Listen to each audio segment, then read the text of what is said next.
So what we talk about, whether it's in my course, Life Mastery, or the book, Life Mastery, Living Life by Design, first off, everything starts with identity. If you don't know who you are, your world is going to tell you, and it's going to be a lie.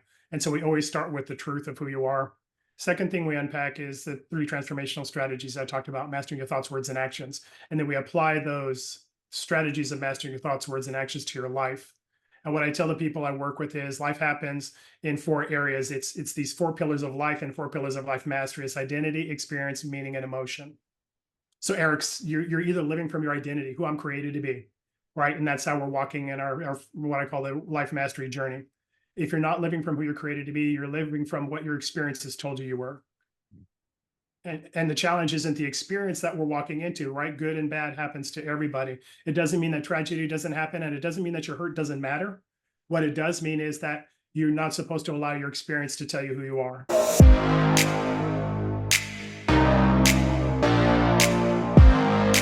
Mark, you're a husband, you're a father, you're a coach, you're a founder, developer, instructor, mentor, and so much more, man. Thank you so much for your time. I appreciate it.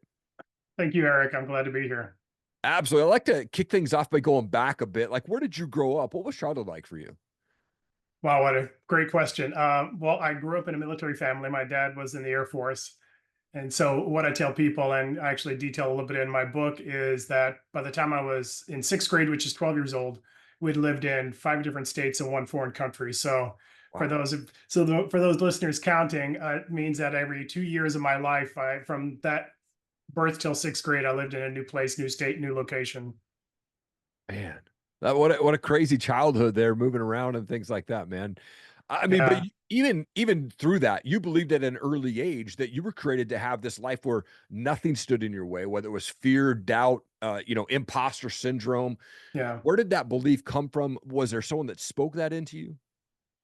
I am a person of faith, so I believe for me it came from there. But there was just this innate feeling on the inside. To backtrack just a little bit, my dad was in the military, and I tell people about him that while he did an admirable job as a father, he didn't do a perfect job like none of us really do as a father. But growing up with the dad who was the personality that he had, that strong, stoic individual, I told people that he wasn't a drill instructor, if you know the military at all, but he would have been a great one. That kind of tough as nails kind of individual. Yeah. And in doing that and being who he was, which was fine and authentic and absolutely exactly who he was created to be, but in that image, I felt I had somebody I couldn't measure up to.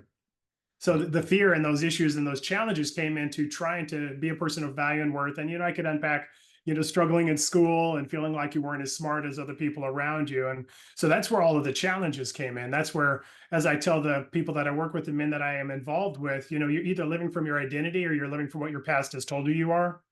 And so for me, my past said, you're not as smart, you're not as valuable, you're not really measuring up as a man because I wasn't my father.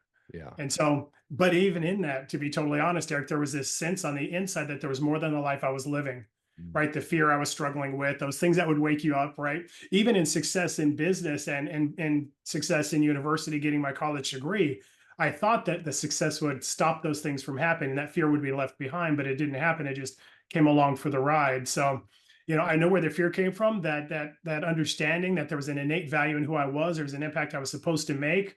For me, I'm a person of faith, so I believe that. But even as a young person, this just was this idea that this can't be everything, even though there was good in it, even though there was success in it, right? There was just this lack of feeling like I was really, as I tell the people I work with, I was a hero in hiding, looking for a way to get out.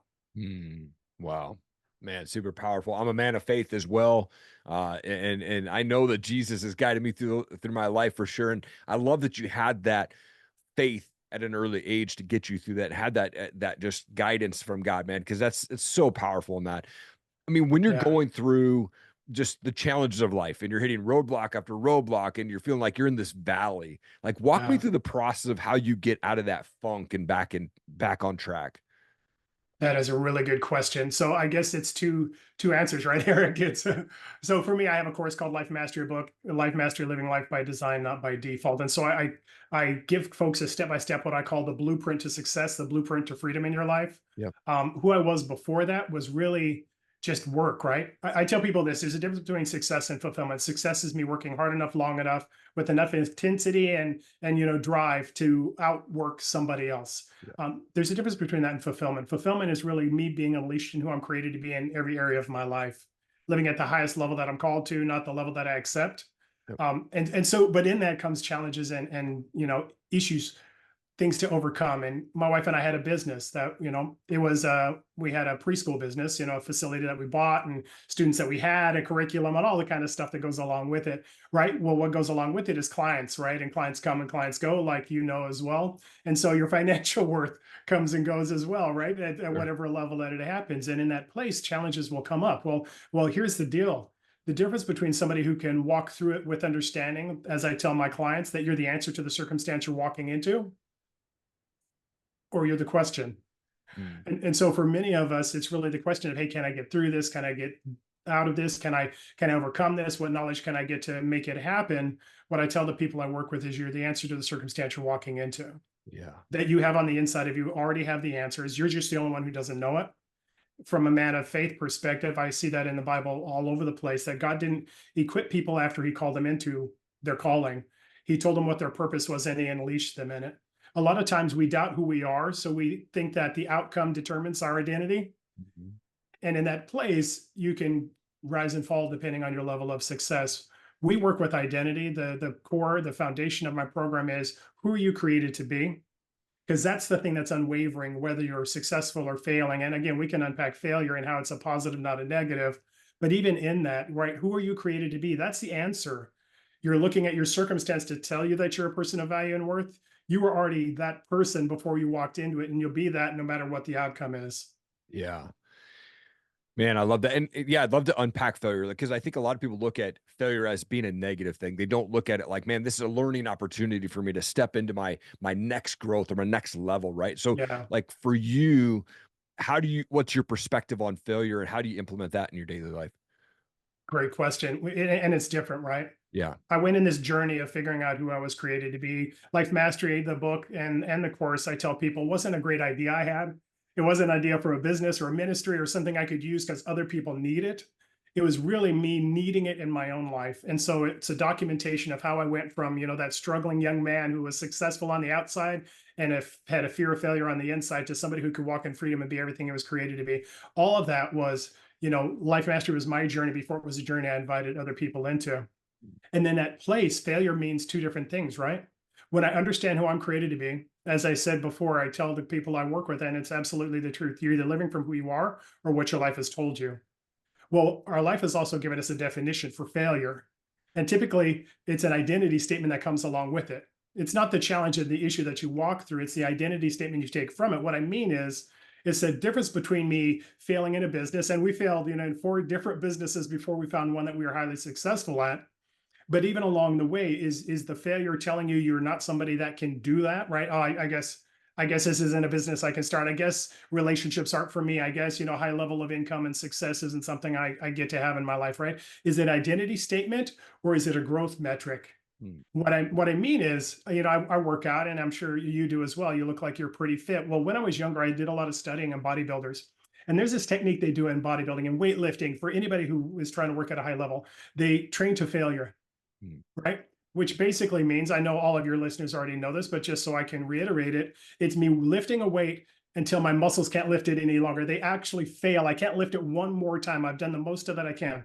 Interesting thing is, they don't give up on weightlifting just because they failed at the lift. What they use it for as a grade to tell them where they're at so they know how to get to the next level. In life and business and relationship and all those things, I look at failure as that, and that's what I try and train into my people. It's not an identity statement. It's simply a report card that says, oh, okay, this is where I'm at in this moment. How do I get to that next phase? What can I learn from what I've done, and how can I grow from it? Yeah, man, I love that. And I want to get into your book, and you've touched base quite a bit on your book there, but your book, Life Mastery, Life by Design. What's that journey that you take readers through in this book? And you've talked about some of the takeaways that they're going to get, but what are some of those Yeah. big takeaways that in that book and on this journey you're taking them through in that book? What are they going to take away from that?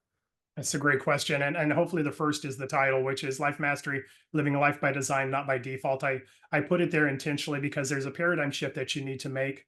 right? Whether you're a person of faith or you're not a person of faith, what I believe is that people are meant for an impact in this world that's all their own. I tell my clients and the students and the people I work with, there's an impact that the world needs, and it's got your name on it. And so the challenge is that the paradigm that we typically live in is life by default, which means this: life happens and I respond, right? Life happens and I figure it out. Challenge happens. I have a flood at my house, my car breaks down, there's a health issue, there's a doctor report, whatever the thing is. I guarantee you this: life happens to everyone. The difference is a person who's living life by default, which, to be totally honest, is everybody I know apart from a program like Life Mastery. But this place of living by default means that, oh, life happens and I respond. Life happens and I figure it out. If you're a Christian like I am, right? We're known for life happens, and then I pull out my favorite scripture and I speak it over my event, my issue. And it doesn't mean that the word of God isn't powerful. The problem is it's not a magic formula, it's an instruction for living.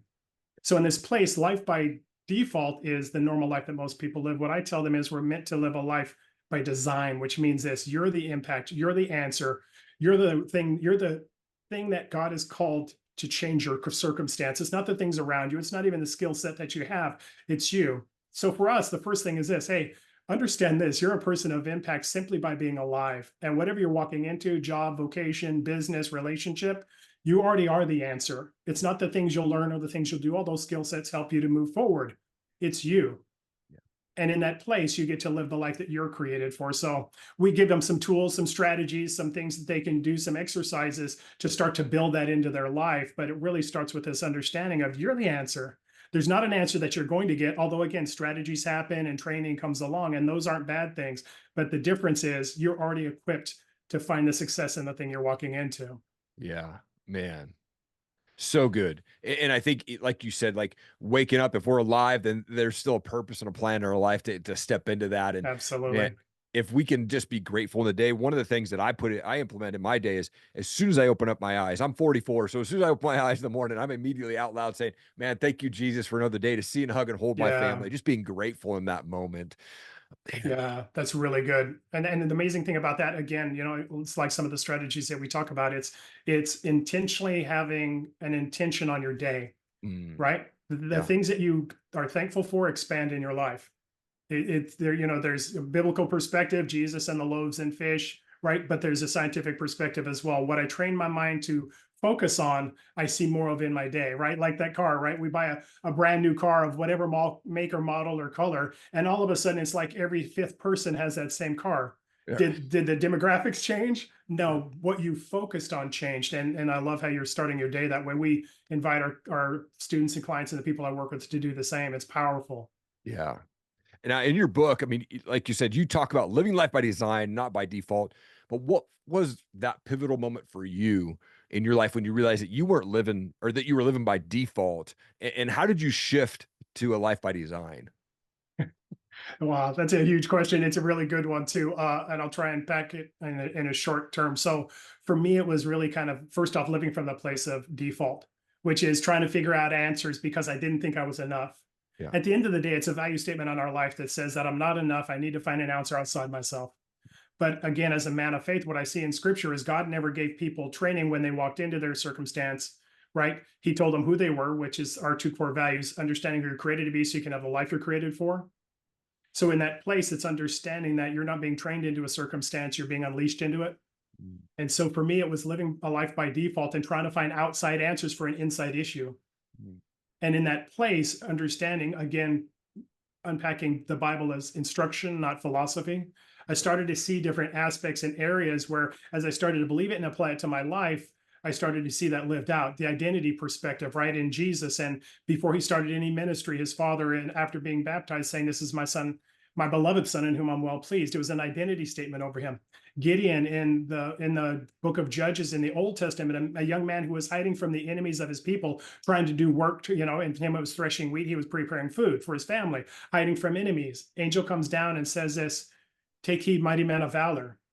An identity statement to a young man who's in hiding. Identity is everything. And so the first thing is unpacking that identity. And for me, when I started to see that there was value and worth in who I was, I started to see instruction and started to unpack some tools like our transformational strategy: mastering your thoughts, words, and actions, where you start to understand I am who I am today because of my thoughts, the things I speak, and the actions I take.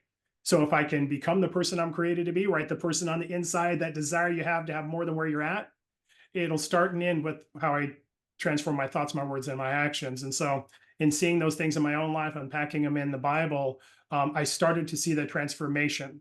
I started to be, just to be transparent, healed of some things in my past, right? That identity statement when I was young and failing in school that told me I wasn't as smart as everybody else. Being able to see a lie that I believed, speak truth into it, which was, wherever I was at in my developmental journey, I wasn't somebody who was less than, I was somebody who was different than.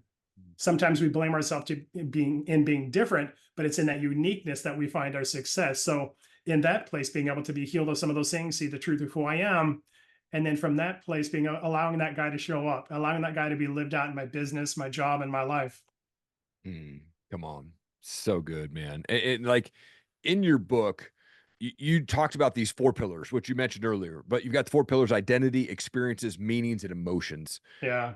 Can you, and you've deep dived into identity, but can you deep dive into why are those four so important? And tell me about these four pillars. Yeah, absolutely. So what we talk about, whether it's in my course Life Mastery or the book Life Mastery, Living Life by Design, first off, everything starts with identity. If you don't know who you are, your world is going to tell you, and it's going to be a lie. And so we always start with the truth of who you are. Second thing we unpack is the three transformational strategies I talked about: mastering your thoughts, words, and actions. And then we apply those strategies of mastering your thoughts, words, and actions to your life. And what I tell the people I work with is life happens in four areas. It's these four pillars of life and four pillars of life mastery. It's identity, experience, meaning, and emotion. So Eric's, you're either living from your identity, who I'm created to be, right? And that's how we're walking in our what I call the life mastery journey. If you're not living from who you're created to be, you're living from what your experiences told you were. And the challenge isn't the experience that we're walking into, right? Good and bad happens to everybody. It doesn't mean that tragedy doesn't happen, and it doesn't mean that your hurt doesn't matter. What it does mean is that you're not supposed to allow your experience to tell you who you are. It's a circumstance I walk through. It's not an identity statement I maintain. The problem is when I deal with an experience. If I could be, transparent, when I was a young person of 5 or 6, my mom had a mental breakdown and she was committed to a mental institution for a period of time. Mm, Again, my dad was in the military, so he was in a different country, and so me and my siblings, my sisters, were left without a parent for a period of time. Right. Well, there was a meaning that was attached to that for that young man of 5 or 6, not knowing what's going on, but knowing all the people he loved, all the security he had, all the safety he maintained was gone at one time. It told that young boy, people I love leave me. And so it's not the experience that's the challenge, although it hurts, and those are things you walk through, and the emotions that you deal with. But there's a meaning that you take from it, and the meaning in everybody's life in all circumstances, apart from the truth, that meaning is an identity statement that you take into the rest of your life. And so for that young man, when relational challenge happens, well, people leave me, I'm left alone. So imagine what happens when you're in a relationship, right? You're a teenager, you're a young adult, you're a person out there, and your relationship isn't going well. What's the first experience that happens? I understand what this means. When you love me, you leave me. Right. And for all of us, all yeah. of the time, you fail in school and your business is challenged. Well, I know what this means. It means I'm not smart enough. Right. You have a lot of income, and then maybe you lose it, you go bankrupt. Many of us have been there. Right. And all of a sudden, I know what this means. My family's always been poor. My family never, gets more than enough. We always struggle. Well, that's exactly the life I'm supposed to live. It's not the experience we walk through, it's the meaning we attach to it. Mm. And the meaning we attach to it determines the emotion we use in it. So I'm sorry, I'm throwing out a lot at you. No, you're So, good. I love this. and I always end with the emotion. I don't start with it. The problem is most personal development programs start with emotion. I'm supposed to manage my anger. I'm supposed to mantra away my hurt, right? My insecurity and all of that. And I tell people this: the habit you use to get where you're at is a habit you're going to have to use to stay where you're at. The problem is when I don't continue the habit, I don't live the life. And as a believer, again, there's a scripture that's on this banner behind me. It says this: he who the sun sets free is free indeed. Having a habit that I have to maintain for the rest of my life to manage my emotions doesn't sound like freedom. It sounds like a different kind of bondage. Mhm. And so in that place, what I tell them is this: it's the meaning, the identity statement, and then it's the emotion I take out of it. So again, as an adult, oh, relationship isn't working out well, right? What's the emotion attached to you being left? It's insecurity, it's fear, it's worry, right? And it's the emotion that happens. I tell the guys and gals I work with, the emotion is the only honest thing in the conversation.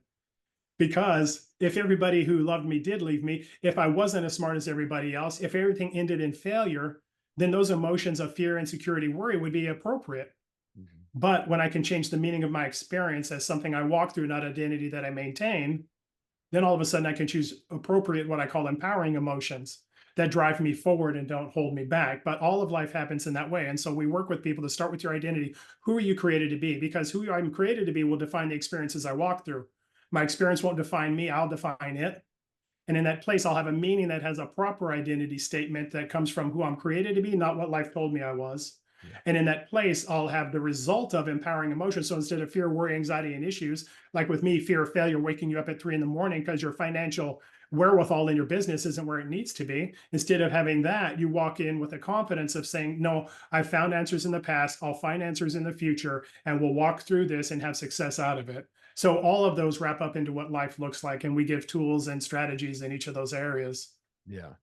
Man, I think identity is such a big one. For me personally, I Yeah, mean, rejection, mental abuse when I was a kid, right? Like spent 10 yeah, years wandering away from, my family. I moved 21 times by the time I was 18, and between the age of 18 and 21, moving 21 times in that time frame. And, wow, just feeling that rejection. And I took that into my marriage because I didn't realize, I didn't have an example of a good marriage, right? And so I brought yeah, in, like, knew what I didn't want, but I didn't know how to make it right. And so, man, to overcome that identity of rejection and abuse as a kid, and then in my adulthood, that was the hardest thing. yeah. What's step one for a man, especially, but to overcome that identity crisis that we seem to bring with us into adulthood? Yeah, well, first off, thank you for your transparency and what you're sharing. I appreciate that. I'm sorry for the things that you walked through, and it's I thought I moved a lot. But yeah, I totally get it. Yeah, how do we get to that place? And that's really where I created the course in the book for, was to give people that blueprint to get there, because that's the thing I needed, right? I found a lot of personal development courses that gave me change and nice habits and things that were beneficial to move me forward, but none of them brought transformation. And to change identity, there really is a transformation that has to take place. It doesn't mean you can't do it. It doesn't mean it's super hard. It just means you can't have change give you the answer that transformation is supposed to. Yeah. And so transformation looks like this: reprogramming myself, right? Battling lies with truth. It's said that you have like 60 to 90,000 thoughts a day, right? And most of them are subconscious. Most of them, like you and I getting on this conversation, there were a lot of decisions we made to turn on things, to sign into things, to do all that stuff, right? So a lot of life happens in thoughts, but there's also those thoughts that drive our behaviors, and it's the thoughts that we have about ourselves. So this identity starts with, hey, how do I create truth to overcome lies? And so for us, it's a three-step strategy. The first starts with an I am statement. As a man of faith, I always invite the people, if you are a person of faith, first off, have that conversation with God and say, God, who do you make me to be? And if you're not, there is this internal understanding that there's more than where I'm at. But it really starts with this: who are you apart from your things, right? From your vocation, from your success, from your income. Apart from that, who is this person that's, again, in this case, standing in front of us, listening to this, watching this? Because who you are is apart from the things you do. The things I do, the success I have, the income I create is an outcome of who I am. They don't make me who I am. And so we start with that I am statement. Hey, write down who you are, right? I'm a man of character and worth. I'm a man of value and strength. I'm a man that is emotionally engaged and compassionately there for those that I care about. Whatever that thing is, it's not the things you do, it's who you are. That's the first tool and the first weapon in your arsenal. The second is we ask them to do a celebration list, not celebrating the things you've done, celebrating who you are. Again, as a man of faith, what I tell the people I work with who are people of faith is this: the more I celebrate me, the more I see God in me. Mm. Because nobody ever looked at a masterpiece, right? Whatever it is, that flag behind you was a creation of somebody. Nobody looked at that flag and said, wow, that flag did a really great job of making itself. But you look at a creation and you celebrate the creator, Yeah. whether it's the Mona Lisa or whoever out there. The more I celebrate about me, the more I see divinity in me, the more I see my God in me. And even if you aren't that person who's a person of faith, the more you celebrate the things in you, the more you see the truth of you, the Mm. more you get a well-rounded picture of, hey, who is this man, right? That's created to be. The world will tell you, and unfortunately, in relationships, sometimes people will tell you you're only as good as the things you bring. Yeah. And the truth of the matter is, you were of value before you brought anything. Again, back to scripture, Jesus. This is my beloved son in whom I'm well pleased before any action was taken on his part for ministry. So the second is the celebration list. The third is the accomplishment list. And I tell people, I've written a list of 100 accomplishments. I tell them to write down 20.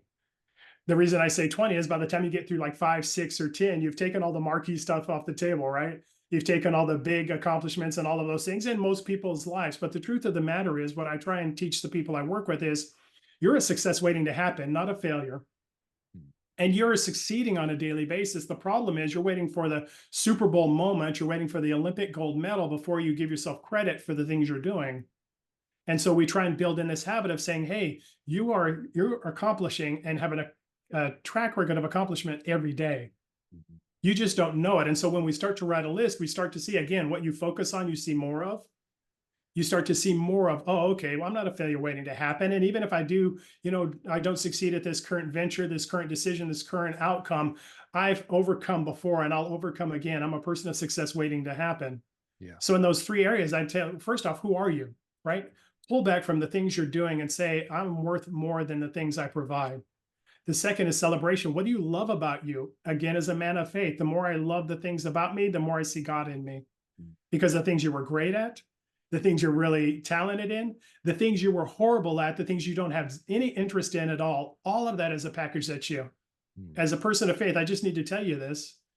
God had as much intention and thought in the things you're not good at as the things you are, Yeah. because he knew that there's an impact that's unique to you. And for me, I'm a word guy. That I wrote a book, I have a course, we're having a conversation. It's kind of obvious. I'm not a numbers guy, although I do the finances in my house, so that's one of the things I get to grow in. But I'm not a numbers guy. And the reason I'm not is because that's not something that brings me joy, intention, or fulfillment. And God knew that before I did. So if I was great at numbers, but it wasn't the impact I was supposed to have in the world, that skill would be a distraction. The things you aren't great at are simply a distraction from the things that you're supposed to impact the world in. So as you get all those three tools together, you start to have a proper perspective of who you are. So whether I'm struggling today, whether a relationship isn't working out today, whether I don't have a job today, or whatever the thing is that your challenge you're walking through, it doesn't define you because you define your circumstance. Your circumstance doesn't define you. Mm. Man, come on. I love that. Yeah, so good. I love what you just said there at the end, man. It's our past does not define us, and neither does people's opinions of us, right? It's when we Yeah. step into that purpose of Jesus, man, and that He opens that door for us to make an impact. Yeah. For those four pillars that you talk about in your course and in your book, there, how do you integrate those four pillars into your marriage as a husband and as a father? That is such a great question, Eric, and I appreciate that. So, we have the four pillars of life mastery, and not to confuse everybody by throwing a bunch of numbers at you, but we also have the 5 areas of life mastery. Mm. It's you're living out your life in the spiritual, relational, vocational, physical, and financial. And what we tell the people that we work with, my students and those guys that I have the opportunity to coach and mentor, is that we have an identity that is an area of our life. Well, my identity as a business person will bleed over into my identity in relationships and fatherhood and all of those things. It really is who I am in each area of my life. So I'm not trying to become a better businessman. I'm trying to become better in my business. Mhm. I'm not trying to become a better father or husband. I'm trying to become better as a husband and father. And so that when I deal with identity and overcome fear in one area, it impacts another area, because that same guy that shows up in business with strength, with confidence, with assurance is the same guy that comes into marriage with passion, with compassion, and with value and virtue. Mm. So who you are in one area is who you are in every area. It really comes from identity. Last thing, and I'll stop with this, but what I tell the people is, if I don't know who I am, if I don't know my identity, my wife has to make up the difference. But when I'm walking into the relationship with who I'm created to be, she has permission to be who she is, not to make up the difference in between me and my insecurity. And in that place, the same value that comes to the relationship in business is the same that comes into my household when I walk in the door. Wow. Man, so good, man. People need to in this audience, the audience of my show is mostly men. We're all men of faith, probably 80% men, 20% women out there listening to this, but majority of them of faith, man. I'm sure Yeah. that they're taking so many notes off this. I know I'm taking so many notes off this. This is so good. What are you most excited about right now? Like what's coming up next for you, Mark? Well, obviously beyond this conversation, which has been a blessing to me, it is working with men. It's getting the message out, which is why I do podcasts, because it's a message that matters. And when I found the transformation I wanted in my life, I wanted to give it to other folks. Yeah. We have the first life mastery course. I'm currently developing the second one. I have my first book. I'm currently developing the second one. My second book is going to be life mastery motivation, stories that inspire you. And it's really kind of stories that will, where I call the life mastery book, living life by design. I call it the shortcut, the cheat guide to life mastery life. But I'd like to have a book that just is motivation, just is, inspiring for people. So I'm doing those things. So I'm developing other things that I'm doing, but the most of my energy is in the things I'm doing now and the impact I get to have. But really it starts with the impact I've already had in my family and what I see in myself. Just to be totally honest, Eric, I'm very proud of myself for the journey I've walked through. And I'm not saying with arrogance or to try and pat myself on the back, but that's one thing that most men don't do, is take pride in who they are and the Yeah. person they're becoming. And so, I'm loving that about my life, but I'm loving the ability to use the tools I have now to impact other people and have them walk in that journey and give them more. Man. And I just want to say, as a man of faith myself, like I'm proud of you for stepping out of your shell and decided to step into your purpose and start helping these men that really truly need this. And the students that go through your course and read this book, man, I want you to know that you're making an impact. And even in this conversation that I've had, not only have you impacted me, but the listeners of this show are getting way impacted by what you're doing. And man, you're an absolute world changer, Mark. Thank you for what you do, man. I so appreciate you. Thanks, Eric. I really appreciate that. Obviously, from a person who's, had an impact like you do, that means a lot. Well, I love to finish the show off with a fun question. I'm a big music Sure. guy, so I love to ask the question like, what type of music do you like to listen to? Is there a favorite band for you? If I was a teenager growing up, young 20s, it would have been AC/DC. Okay. I was into them. Um, now that I'm older, I don't know if I've calmed down or not, but I Yeah. like jazz. I like music that's you can hear in the background while you're doing whatever you're doing. Those are the things.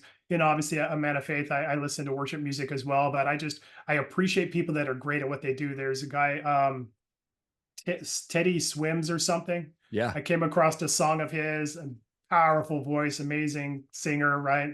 There's Yep. a Jelly Roll, I think is another guy. Yep. So yeah, just people that are great at what they do. I love listening to. That's kind of where I'm at. Come on. I love it, man. Mark, thank you so much for your time today. You're an absolute world changer. Know that you're making an impact out there, and not only on people that are listening and go through your course, but you're making an impact for your family, and you're doing an awesome thing. And thank you for your time today. I really appreciate it. Absolutely. It's been an amazing blessing. So thanks for having me. Hey, if you've ever thought about starting a podcast but unsure where to go, you need to go check out erikallenmedia.com. Click on the resources tab there. I will walk you through how to start, launch, and run a podcast. I've recorded over 500 interviews since 2017, and I want to help you launch your podcast. Make sure that you hit that subscribe button so you catch every show when I drop them. Thanks again. Keep changing the world.